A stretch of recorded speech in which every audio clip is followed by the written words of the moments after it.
Students, मैं doctor Rajesh Kant, associate professor है GCW parade. आज मैं अपनी इस वीडियो में आपसे बात करूंगा quantum mechanical treatment for a particle in one dimensional box.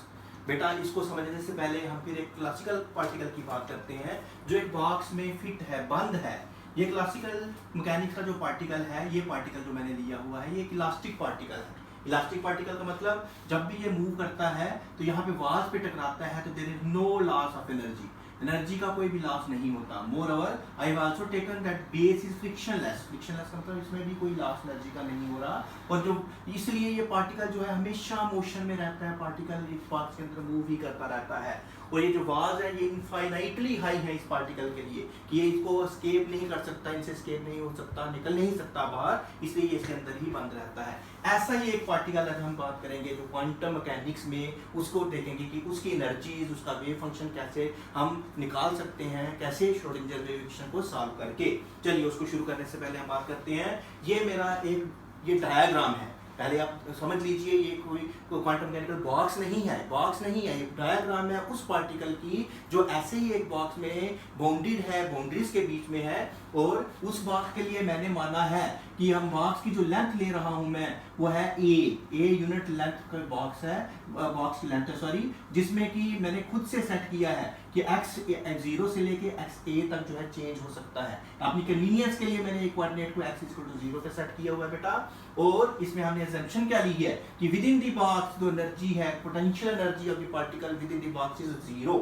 That is यहाँ पे मिनिमम पोटेंशियल एनर्जी है इस पार्टिकल की, और इस बॉक्स के बाहर इन दो पॉइंट्स पे इस बार जो पार्टिकल है इसकी जो पोटेंशियल एनर्जी है वो मैक्सिमम है, इनफाइनाइटली हाई है। ये जो लाइंस मैंने लगाई हैं ये यही दिखा रही हैं आपको कि यहाँ पे पोटेंशियल एनर्जी इनफाइनाइट है, और आउटसाइड द बॉक्स भी जो पोटेंशियल एनर्जी है पार्टिकल की वो भी हमने इन्फिनिटी ली हुई है, और हमने ये चीज मानी है कि पार्टिकल इसके अंदर इनक्लोज है। सबसे बड़ी बात, पहले जब पार्टिकल इसके अंदर है तो इसका मतलब बाहर नहीं हो सकता, और जब बाहर नहीं हो सकता तो इसका मतलब उसकी जो प्रोबेबिलिटी है पार्टिकल की वाल्स के बाहर होने की संभावना जो है वो 0 है, और जब संभावना 0 है तभी तो मैंने यहाँ पे इसका वेव फंक्शन जो है वो 0 लिया हुआ है। चलिए बेटा आगे चलते हैं। अभी हम आगे बढ़ेंगे, इस पार्टिकल के लिए एनर्जीज और वेव फंक्शन को ड्राइव करने की कोशिश करेंगे। अभी हमने ये माना कि इसके अंदर ऐसी कंडीशंस हैं। चलिए इस पार्टिकल को, हाँ एक चीज यहाँ पे और बात कर लेते हैं, potential energy within the box is 0। Potential energy अगर 0 है तो force acting on the particle, क्योंकि बेटा जो फोर्स होती है that is defined in elementary physics by potential gradient. Potential gradient में change in potential energy with its x axis, with its coordinate, और पोटेंशियल एनर्जी जो है विद इन द बॉक्स, क्योंकि हमने 0 ली हुई है और there is no change in potential energy throughout the length of the box, therefore ये पोटेंशियल एनर्जी ग्रेडियंट जो है 0 है। It means no force is acting on the particle, and that is why we can also call this particle as a free particle. और moreover, क्योंकि total energy जो particle की हो सकती है, टोटल एनर्जी जो हम लेते हैं E, जो कि sum total of the kinetic energy है प्लस पोटेंशियल एनर्जी है, और क्योंकि यहाँ पे पोटेंशियल एनर्जी हमने पहले ही 0 ली हुई है, इसलिए जो भी एनर्जी है पार्टिकल की वो कौन सी एनर्जी है, सिर्फ और सिर्फ काइनेटिक एनर्जी है, सिर्फ और सिर्फ काइनेटिक एनर्जी है इस पार्टिकल की। इसलिए E को मैं यहाँ पे T लिखूं या टोटल एनर्जी E भी लिख सकते हैं। और मोर ओवर, क्योंकि कोई भी फोर्स एक्ट नहीं कर रही पार्टिकल की, कोई भी फोर्स पार्टिकल के ऊपर एक्ट नहीं कर रही, इसलिए ये जो kinetic energy will remain constant, क्योंकि बेटा काइनेटिक एनर्जी को चेंज करने के लिए कोई ना कोई फोर्स चाहिए थी ताकि पार्टिकल के ऊपर कोई वर्क डन हो सके, और वर्क डन जो होता है फोर्स को उसको यूज होता है, फोर्स है ही नहीं, तो इसलिए कोई भी चेंज इसमें नहीं होगा। जो भी एनर्जी है इसकी वो कांस्टेंट एनर्जी रहेगी, काइनेटिक एनर्जी भी कांस्टेंट है। चलिए अब इसको सॉल्व करने के लिए हम शुरुआत करते हैं श्रोडिंगर वेव इक्वेशन से, जो कि पार्टिकल वन डायमेंशनल के लिए श्रोडिंगर वेव इक्वेशन आपने देखा हमारी पहली वीडियोस में कि जो श्रोडिंगर वेव इक्वेशन होती है कैसे लिखी जाती है, और लेकिन आज हम उसकी सिर्फ वन डायमेंशनल जो है वो बात करेंगे। और वन डायमेंशनल मोशन के लिए जो आपकी श्रोडिंगर वेव इक्वेशन है that is written as h² upon 8 pi square m into d2 psi upon dx2, और psi भी यहाँ पे क्योंकि psi सिर्फ और सिर्फ चेंज हो रहा है x एक्सिस से, इसलिए मैं इसको psi x लिखूंगा, वो वेव फंक्शन जो कि x का फंक्शन है जो सिर्फ और सिर्फ x के साथ चेंज होता है, plus v potential energy into wave function is equal to total energy into wave function. और क्योंकि विद इन द बॉक्स में पोटेंशियल एनर्जी 0 ली हुई है, ये टर्म 0 हो जाएगी हमारी, तो हमारे पास क्या मिलेगा h² upon 8 pi square m d2 psi upon dx2, psi of course psi x लिखिए, psi x d2 upon x square is equal to e into psi। ठीक है बेटा, चलिए यहाँ से शुरुआत करते हैं, आगे हम चलें तो यहाँ पे माइनस भी है, शुरुआत में मेरे से रह गया ये, minus h square 8 pi square m d2 psi upon dx2 is equal to e psi। अब ये पूरी टर्म आप यहाँ से उठा के उस तरफ ले जाइए, हमारे पास रहेगा d2 psi x which is function of x only upon dx2 is equal to e, ये 8 पाई स्क्वायर m ऊपर आ जाएगा, 8 pi square m upon x square, और माइनस साइन भी यहाँ चला गया, इनटू psi, ये टर्म इधर ले आइए तो आपके पास आ जाएगा d2 psi upon dx2 plus 8 pi square m into e upon x square into psi is equal to 0। बेटा एक दो चीजें मैं यहाँ पे आपके साथ डिस्कस कर लेता हूँ पहले ही। एक तो मैं यहाँ पे फुल डिफरेंशियल ले रहा हूँ, जबकि आपने देखा था जो 3 डायमेंशनल हमारी श्रोडिंगर इक्वेशन होती है उसमें पार्शियल डेरिवेटिव्स होते हैं। वो क्यों हुआ करते हैं? क्योंकि वहाँ पे 3 हमारे पास फंक्शंस हैं, 3 कोऑर्डिनेट्स हैं जिससे साइज चेंज हो सकता है।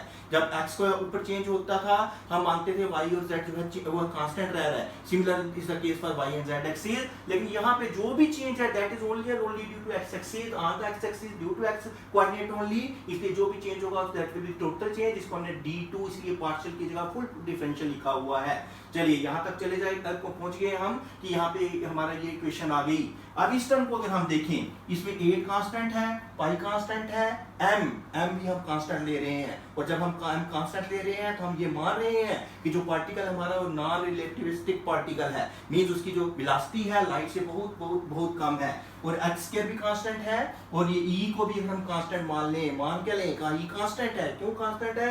अभी हमने बात करी थी कि जब पोटेंशियल एनर्जी 0 है तो टोटल एनर्जी जो भी है काइनेटिक एनर्जी है, और वो कांस्टेंट रह रही है क्योंकि कोई भी फोर्स इस पे एक्ट नहीं कर रही, इसलिए इस कांस्टेंट को यहाँ पे हमने लिखा है k स्क्वायर। ये k स्क्वायर कोई आर्बिट्ररी कांस्टेंट नहीं है, ये मैंने अपनी मर्जी से नहीं लिख लिया, इसको भी हम बात करते हैं, ये वेव नंबर है हमारा। क्या है यहाँ पे देख लीजिए, ये जो k लिखा है मैंने एक्चुअली में ये इक्वल है 2 पाई अपॉन लैम्डा के बराबर है। ये वेव नंबर जो हम डिफाइन करते हैं ये वो वेव नंबर है।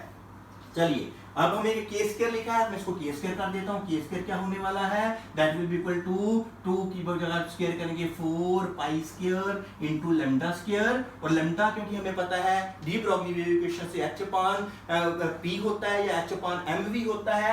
लैम्डा स्क्वायर की जगह अगर मैं वो वैल्यू यूज कर लूं तो मेरे पास यहाँ पे आ जाएगा x स्क्वायर, और m स्क्वायर v स्क्वायर जो कि p का स्क्वायर हो रहा है वो ऊपर चला गया। यहाँ पे जब हम पहुंच गए तो k स्क्वायर इसके बराबर आ गया।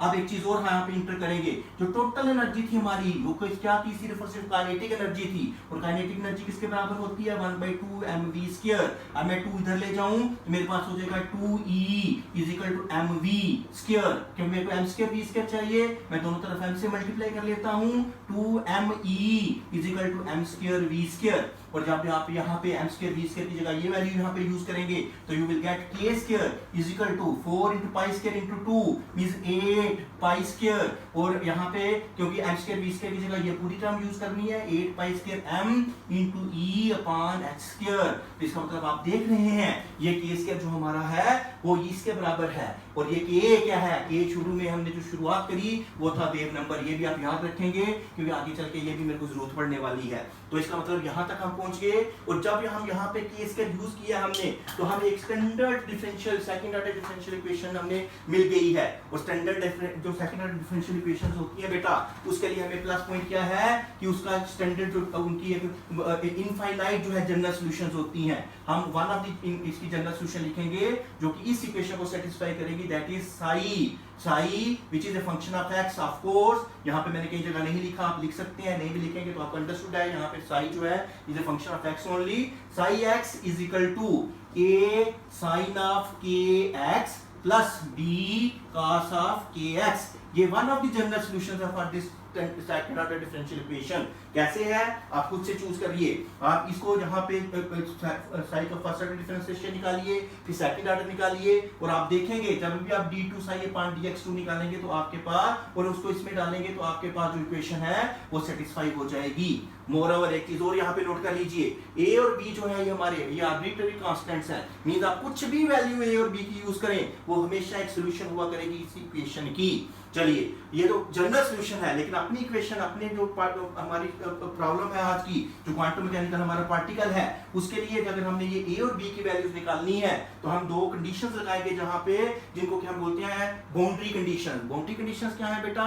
साई, हमने पहले भी देखा कि साई जो वेल बिहेव्ड वेव फंक्शन, जिसको आइगन फंक्शन बोलते हैं, उसके लिए एक इंपॉर्टेंट कंडीशंस ये थी, one of the important conditions ये थी क्या कि Sai must be continuous. Continuous मतलब अगर आउटसाइड द बॉक्स इसको वैनिश होना है, that the balls is must also vanish. चलिए अगर ये ऐसी कंडीशन है, इसका मतलब बाउंड्री कंडीशंस क्या है हमारे पास? इन ए और बी को निकालने के लिए हम क्या निकालेंगे? यहाँ पे बाउंड्री कंडीशंस लगाएंगे, दो बाउंड्री कंडीशंस लगाने वाले हैं। क्या कंडीशंस है वो?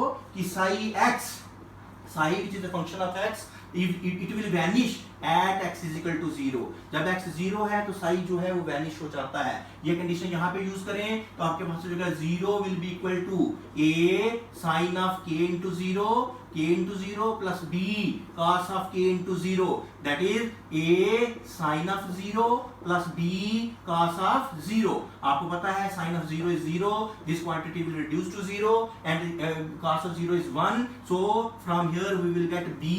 एक कांस्टेंट जो हमारे पास है वो 0 के बराबर है। इसका मतलब एक कांस्टेंट हमें मिल गया, यहाँ पे क्या कांस्टेंट मिल गया? b मिल गया। अभी हमें a का पता करना है। ये आप b जो इक्वल टू 0 इस इक्वेशन में डाल दीजिए तो आपको मिलेगा psi of x, psi which is a function of x only, that will be equal to a yet to find and sine of kx plus b is 0।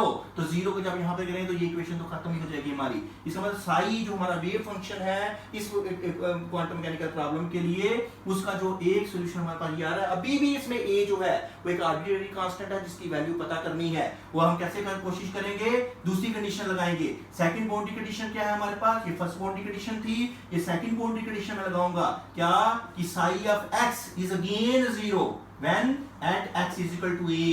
Second वाल पे भी जो साई है वैनिश हो जाना चाहिए, और अगर वैनिश हो जाना चाहिए तो फिर कैसा होना चाहिए?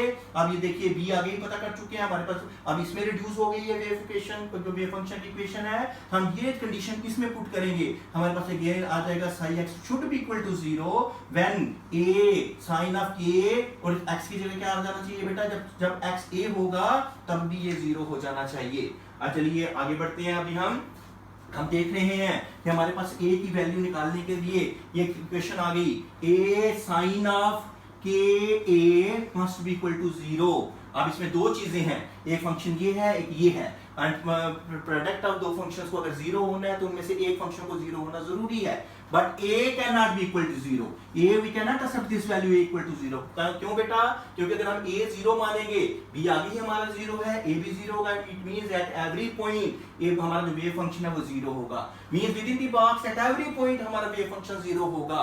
इसका मतलब ये हो ही नहीं सकता, ये कंडीशन हमें एक्सेप्टेबल नहीं है, क्योंकि पार्टिकल हमारा विद इन द बॉक्स है तो उसको साई और उसकी प्रोबेबिलिटी जो है विद इन द बॉक्स जो है वो होनी ही चाहिए, इसलिए ये हमें एक्सेप्टेबल नहीं है। सेकंड कंडीशन क्या बची कि sine of k a must be equal to 0। और बेटा आपको पता है sine of any value, any angle can be equal to 0 जब वो एंगल किसके बराबर होता है? n पाई। n पाई का मतलब n can be equal to 0 plus minus 1 plus minus 2 and so on so on so on. इसका मतलब जब के ए इसका मल्टीपल होगा, पाई का मल्टीपल होगा, इंटीग्रल का होल नंबर मल्टीपल होगा तो ये इक्वेशन सेटिस्फाई होएगी। लेकिन इसमें फिर से हम देखेंगे जो 0 वैल्यू है वो हमारे पास एक्सेप्टेबल, हमारे लिए एक्सेप्टेबल नहीं है। क्यों नहीं है बेटा?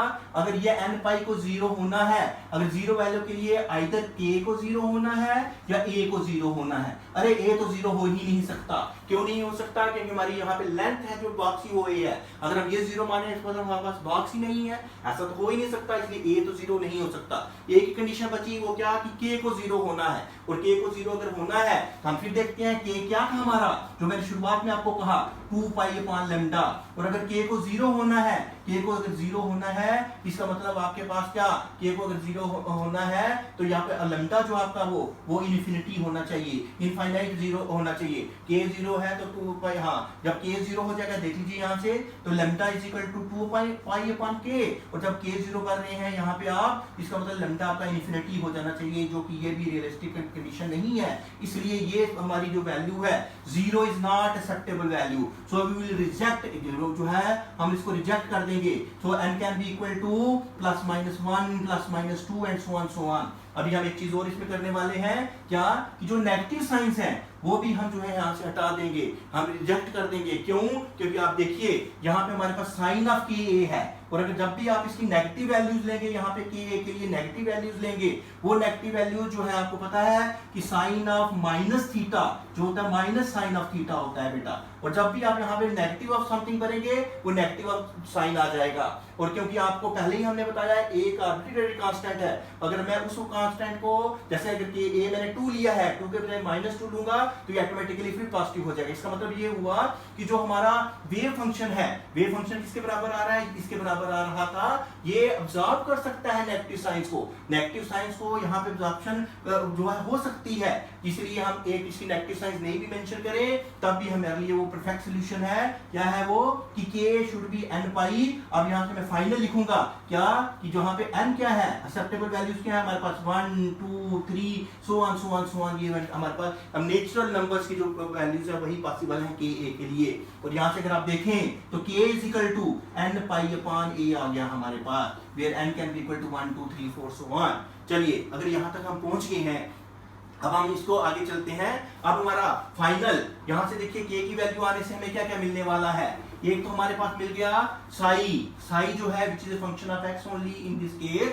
ए तो अभी भी है, अभी पता नहीं चला हमें, लेकिन एक चीज हमें पता चल गई है। वो क्या पता चली है, k की वैल्यू। और k की वैल्यू क्या आ गई है, n pi upon a into x, तो इसके साथ है ये रख लेंगे। और b क्योंकि 0 हो गया था इसलिए जो हमारा अभी तक का फाइनल हो गया है हमारे पास वेव फंक्शन वो ये होना चाहिए। और एक चीज और जो हमने शुरू में पुट किया था के स्क्वायर को हमने किसके बराबर बेटा, के स्क्वायर को किस बराबर पुट किया था 8 पाई स्क्वायर m किसके बराबर पुट किया था। आप इक्वेशन अगर आप पीछे देखेंगे चल के तो k किसके बराबर हमने माना था, के स्क्वायर हमने माना था, इस पूरी टर्म को माना था माइनस यहाँ पे देखिए 8 pi square m upon x square e, क्योंकि वो पीछे उसमें मैंने मिटा दिया, आप देखेंगे तो आपके पास लिखा हुआ है इज इक्वल टू के स्क्वायर। ठीक है बेटा। और यहाँ पे k क्या आ रहा है हमारा n पाई अपॉन a, इसको भी मैं अगर स्क्वायर कर लूं तो ये हो जाएगा n square pi square upon a। ये भी k स्क्वायर की वैल्यू है, ये भी k स्क्वायर की वैल्यू है, तो मैं यहाँ से इक्वेट करूंगा 8 pi square m upon x square e is equal to n square pi square upon a। चलिए यहाँ से देखें तो हमारे पास पाई स्क्वायर कट गया। अच्छा तो हमारे पास e की वैल्यू e जो कि हमारे पास किसके बराबर आ रही है, n स्क्वायर, x स्क्वायर ऊपर चला गया, यहाँ से 8 नीचे आ गया, 8m a, यहाँ पे a का भी स्क्वायर हो जाना है, ये भी स्क्वायर हो गया तो 8m a स्क्वायर। ये हमारे पास e की वैल्यू आ गई। पर आप देख रहे हैं यहाँ पे n can have various values कौन सी, n can have 1 2 3 so on. तो ये जनरल इक्वेशन है e के लिए, तो इसको भी मोर मैंने सिंपलीफाइड फॉर्म में लिखना है तो en means various forms of n। और यहाँ पे भी साई x जो कि nth value of Sai x means first wave function, second, third, fourth, similarly first, second, third state के लिए एनर्जीज डिपेंडिंग अपॉन कि n की कौन सी वैल्यू है 1 2 3 4। ये हमारे पास दो इक्वेशंस आ गई एनर्जी की और वेव फंक्शन की। चलिए बेटा थोड़ा सा जल्दी से इसमें हम और बात कर लेते हैं। अब En ये आ गया मेरे पास, En क्या आ गया मेरे पास, आ गया n square h square upon 8m a square, फिर n can have the values 1 2 3 so on. So the minimum value of energy which a particle can have in this box can be obtained by using n equal to 1. Put कर लीजिए, ये minimum value of energy है जो particle की हो सकती है, वो कितनी आ गई, h square upon 8m a square. यहाँ से क्या देख रहे हैं हम, ये देख रहे हैं कि चाहे पार्टिकल लोएस्ट स्टेट में भी होगा, कौन सा पार्टिकल, क्वांटम मैकेनिकल पार्टिकल, तो उसकी जो एनर्जी है वो जीरो नहीं है।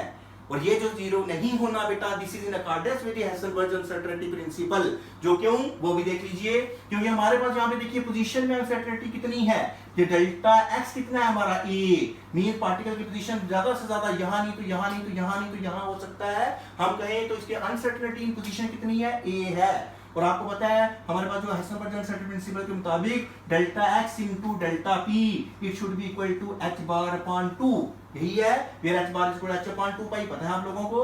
यहां से अगर आप देखें तो डेल्टा p जो इसका अनसर्टेनिटी मोमेंटम वो क्या है, h bar upon 2 into delta x, क्योंकि डेल्टा x हमारे पास जीरो नहीं है।